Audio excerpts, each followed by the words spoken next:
Welcome back to Class Farms, guys. Tuning in from the Take Aim and Training Range here in South Carolina, and I've got a friend here with me from Catawba Valley Armory. Tommy, great seeing you, man. Hey, man. Absolutely. And they've got some awesome suppressors. This was just brought to our attention by Ryan over here, right behind the camera. Thanks for that. And once I saw these things, holy crap! Not only do they look good, the engineering behind it is very, very promising. And you guys all know what's going to happen in just a couple of months max, less than that.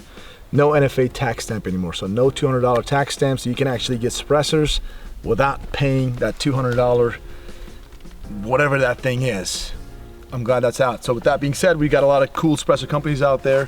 They're providing us some good stuff, and Catawba Valley is one of them. So Tommy, go ahead and tell us all about the company and your suppressors, because these things look amazing. Okay, thank you. Catawba Valley Armory is in Stanley, North Carolina. We are primarily a suppressor manufacturer. We started out with our smallest model here. It's called a Coyote.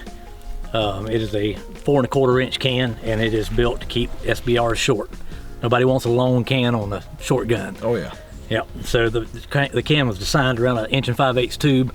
It has more volume than most K cans do. It performs in the full size 5.56 categories, even though it is a small can. It handles gas flow very well. You don't get much gas flow back in your face with this can. Yeah, that looks good. I really like that one. That looks really good. I look forward to shooting that thing. How small that thing is, we'll find out in a second. We'll be shooting all these things. That's one of our most popular. All right, and you got the longer version of that one right here. That's called the Badger. And the Badger came about because I have customers that have 22 250s, 22 Creedmoors. They wanted a little more volume to handle the case capacity of those larger cartridges. Those things, the Coyote has a little bit of a pop when you come to those big cans, so we go to this can. It operates on the 5.56 extremely well, and if you put it on a 5.56 or 223 bolt gun, it is insanely quiet. Nice. How's the gas back profile on that one, the Badger? It is very good. There's no profile there. Perfect. All right, so now we got the 300 Blackout /9mm, which is very popular too, especially this year. We've got multiple PCCs coming to the market, and more companies are making some PCCs that I know about that I'm under NDA. So 9mm suppressed PCCs are a big thing nowadays. So you got those cans over there. You got the Jackal. What you see on here is a 9mm and a 300 Blackout here. The Jackal is basically an extended version of the Coyote, and it is capable of running a 9mm bore 9mm bore cartridge. All right, so that's the 9mm and 300 Blackout, obviously, and you got the longer version, which is right here. This is the Direwolf, right? This is obviously on a 308 bolt gun right here, which I look forward to shooting this thing. This thing is. So what's the technology behind this one? Is it just more baffles? It's more baffles. Yeah, it's more baffles. There's a little different design in the baffle design itself. Mm-hmm. The way it flows gas. Okay. And it works exceptionally well on all the way out to the biggest 300 caliber magnums that you can think of. All right, very well, very well. And what about the hubs? Like, how do they mounting system? You want to talk about that real quick? All inch and 3/8 by 24 standard hub mount. When we started this, we thought about making our own direct thread. Our own QD mounts. Mm-hmm. Wasn't any point in it. There's just so many of them in the market that we thought we could save the customer some money by selling the thing with a direct thread and allowing them to use their own QD mounts, their own hub mounts. So it'll fit any hub mount on the market. I absolutely love that. So that's it. How long have you guys been in the market, in the business for? About 15 years. 15 years. Mm-hmm. All suppressors? Yes. I can't believe I'm just hearing about you guys right now. So with that being said, all right guys, so thanks a lot, Tommy, for that, for the information you provided. I say we just shoot these things one by one, see how they compare to some of the other suppressors that I've shot on the channel, and see how they are. All right, so let's get to it. All right guys, I'm gonna shoot this thing without an ear pro because I trust Tommy. This is gonna be quiet. First time. All right. That's the first round. For a small can, Tommy, this is actually very good. I got no ringing in my ears whatsoever. I mean, I hear it, I hear the pop, but this is a small can. It is definitely quieter than that Surefire Mini, RC2 Mini, without a doubt.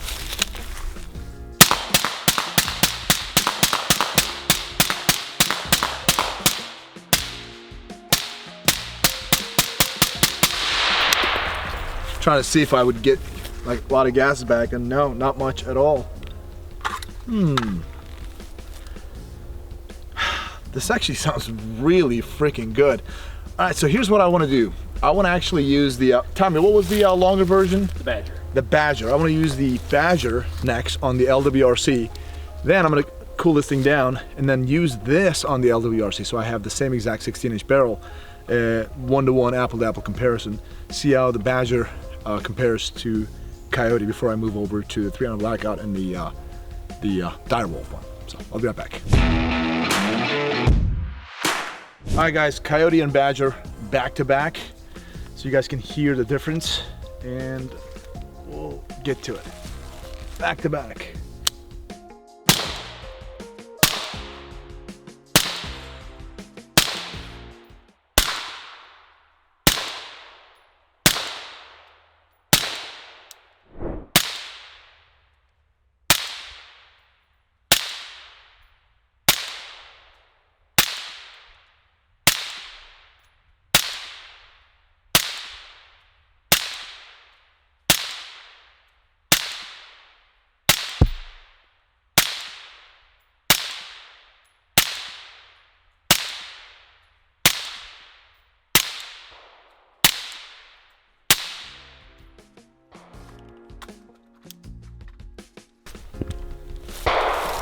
Oh yeah, the noticeable difference, clearly. But I'm gonna be honest with you.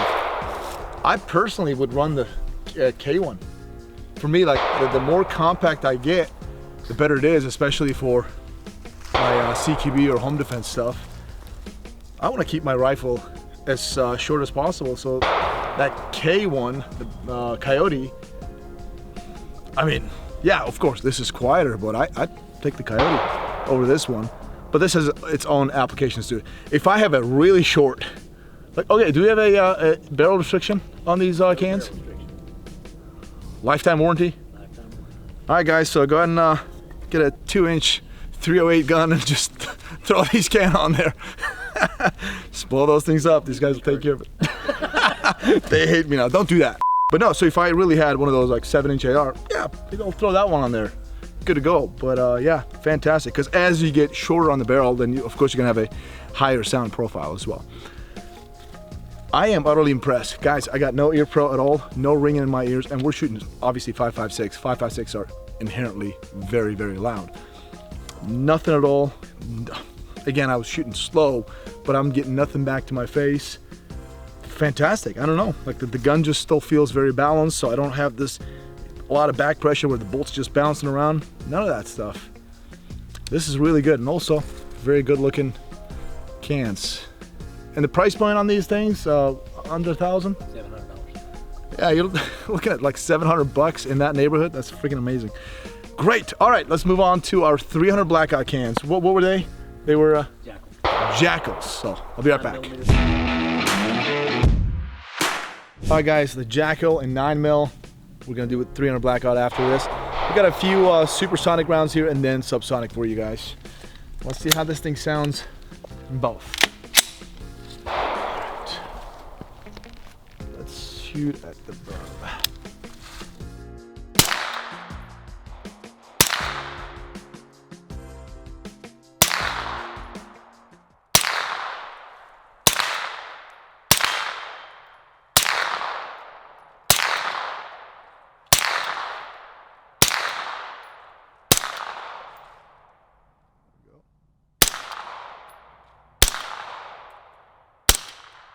There we go. That's subsonic right there. That was super.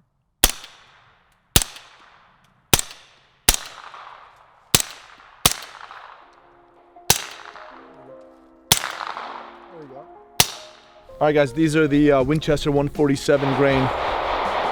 Someone's having fun.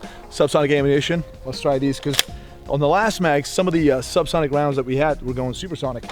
And I really want to hear subsonic performance. There we go.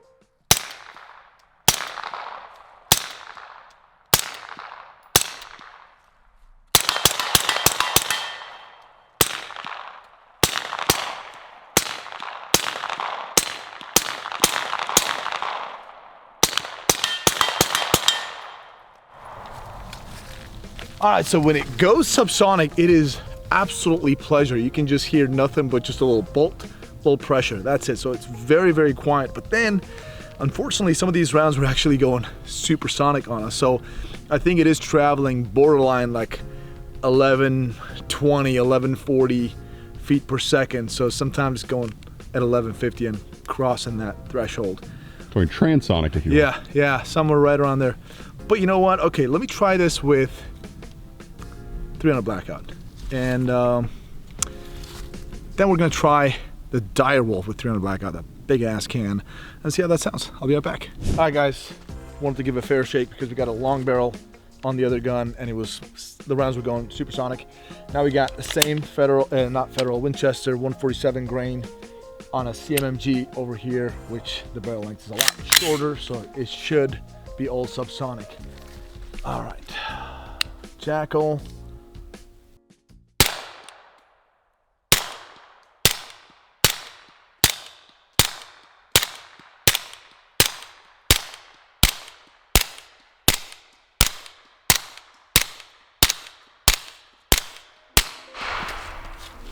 Now that's what I'm talking about. This thing is super quiet. All I was hearing was just a bolt bounce. That's it, nothing. Just a little bit of pressure at the muzzle. This is very, very quiet. I freaking love this thing. All right, let's try the 300 Blackout now. All right, guys, 300 Blackout. First few will be supersonic, then subsonic with the Jackal. Then we're gonna move on to the Direwolf, the longer configuration, and test the sound differences between the two. All right, first, supersonic.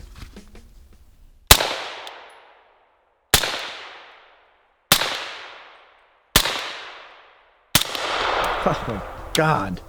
You can just see the way gun moves too with the subsonic.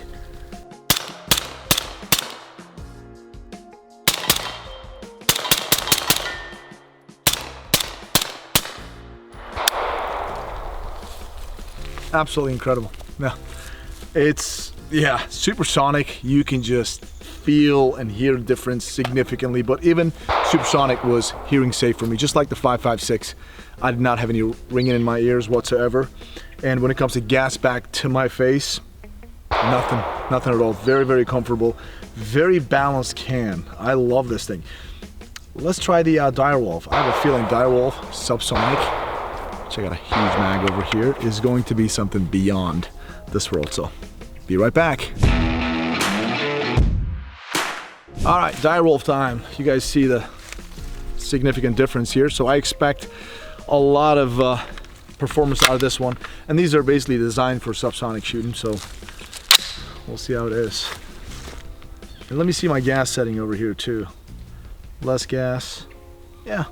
Less.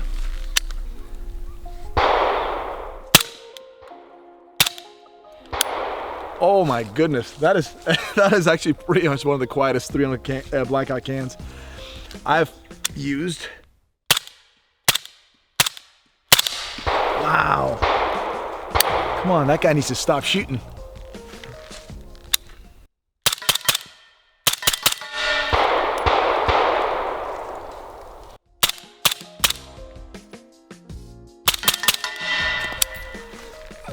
All right, I do get some gas back to my face, which I expect. Let's change the setting a little bit to a plus. See how that feels.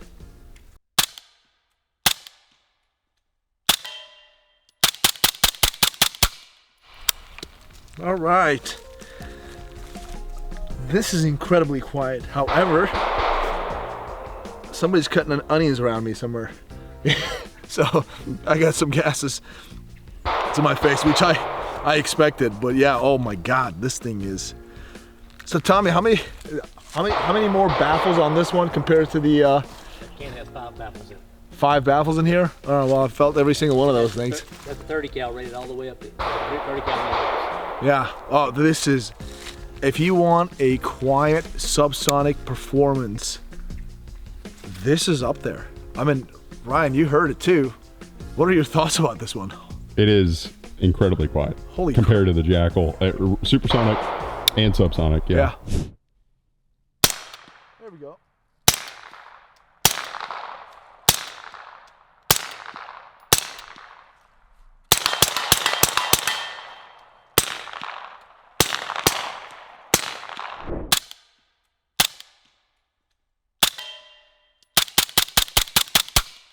Did you shoot supersonic?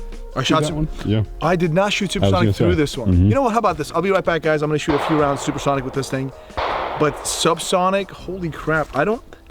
It is up there like my top 3 quietest cans ever when it comes to 300 Blackout. Incredible! Wow, I'm utterly impressed. But I'll be right back. Some supersonic rounds through this thing. All right, guys. A couple of subsonics and then supersonics through this thing. All right, so subsonic. Incredible, man. Holy crap. There we go.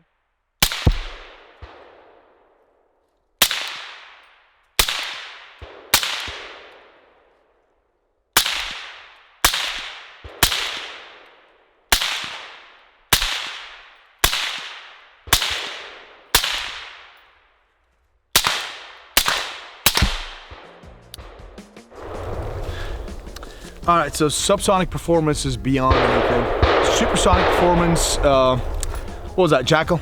It's pretty similar to Jackal to me. It's, you feel a little bit less sound profile, but overall, still I feel that at least the tone is to be very similar. But subsonic, if I got this can, even the Jackal too, subsonic all day long. It is seriously like one of the quietest, top 3, it could be top 2 quietest subsonic performance 300 Blackout I've had so far, and I've shot through I don't know how many cans through on this channel. A lot. A lot.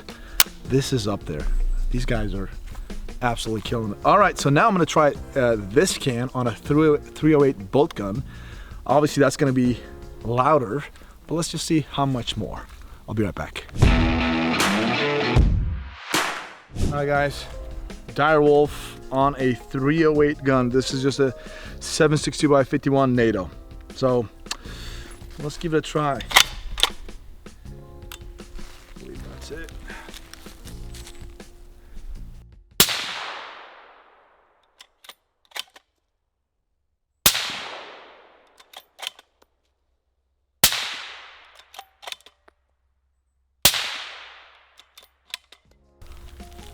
Okay. Yeah, that is the quietest 308 can that I've actually shot. I know the RXD was very quiet. I talked about it on this channel when it first got launched, and I really liked it. But this one has a lower sound profile. This is absolutely the quietest 308 can by far. I've never shot a 308 without an ear pro and had this kind of performance. It is incredibly pleasurable to shoot, and I'm just thinking right now on the I keep going back to that subsonic 300 Blackout performance, and I'm comparing it to my Nomad XC. I almost think it may be quieter. Now let me know in the comment section, do you guys want me to do a comparison between the Direwolf and the Nomad XC, the new one? I really want to do that now, but I think it may even be quieter. Holy crap, you guys killed it, man. All right, you know what? I want to get back to the bench. Let's talk about this. All right, guys, so you saw me shoot these things. You guys heard it. I understand you're watching through a screen, so you're definitely not going to get the experience that I'm getting here, but I can tell you this definitively. The Direwolf, the top 2 quietest 300 Blackout subsonic performance ever. The Direwolf on a supersonic 308 72 by 51, the quietest I've ever heard. And I've shot many different cans, well, shot with many different cans here on this channel. That was incredible. So your Direwolf just blew me out of the water. This like this little guy right here, this was very impressive. Hearing safe. Like, I didn't get any ringing in my ears at all. I've shot this entire video without an ear pro. I would use this for CQB applications, your 5.56 all day long. In fact, I think you guys will see some of my guns will be equipped with this on this channel. We've got lots of police departments that like to use those to keep their 10.5-inch guns short. I couldn't agree with them more. That's a very good selection. It is quieter than the Surefire RC2 Mini, and I got no dog in the fight. It is. We could do, if you, and we probably will do it on this channel. We'll put them side by side because Ryan has his Surefire RC2 Mini. We'll shoot them side by side. You guys are gonna hear them yourself. And then I will compare this to the Nomad XE for sure, without a doubt. And we'll do some other stuff for sure. So Tommy, barrel restriction, you said none? No barrel restrictions. Warranty? Warranty's lifetime. Anything else you want to mention, folks, to hear? Full auto rated. Let her rip. Full auto rated. Yeah, these are stainless steel, right? 17.4. 17.4. So guys, here's the deal. I understand the whole full auto thing is restricted to NFA unless you're one of those cool people. However, now we've got those super safeties out there, the FRTs out there, which is completely legal, and us peasants can have them too. So get your hands on that, get one of these cans, and just rip. And put them through the test. Don't believe us, right? Don't believe them, us. Just put them through the test yourself, and you'll have fun in the process. So Tommy, thanks a lot for your time. Thank you, Kai. Yep, thanks for stopping by. Absolutely, it was a pleasure to test these things out, and I look forward to doing more stuff with you guys' cans. So Absolutely. guys, let us know your thoughts in the comment section. Which other videos should we do with the Catawba Valley Armory products? I'm just already thinking about like 3-4 videos in my head, and just help me out. Give me some options. Give me some ideas. So, as always, thanks for tuning in. Definitely check these guys out, and also check out Take Aim Training Range here in South Carolina. Great range. They've got rifle ranges over there. We got our own spot over here. A couple of pistol ranges over there. The shotgun range, like trap, skeet shooting. Definitely check it out. As always, thanks for tuning in. We appreciate your business. God bless. We'll see you on the next one.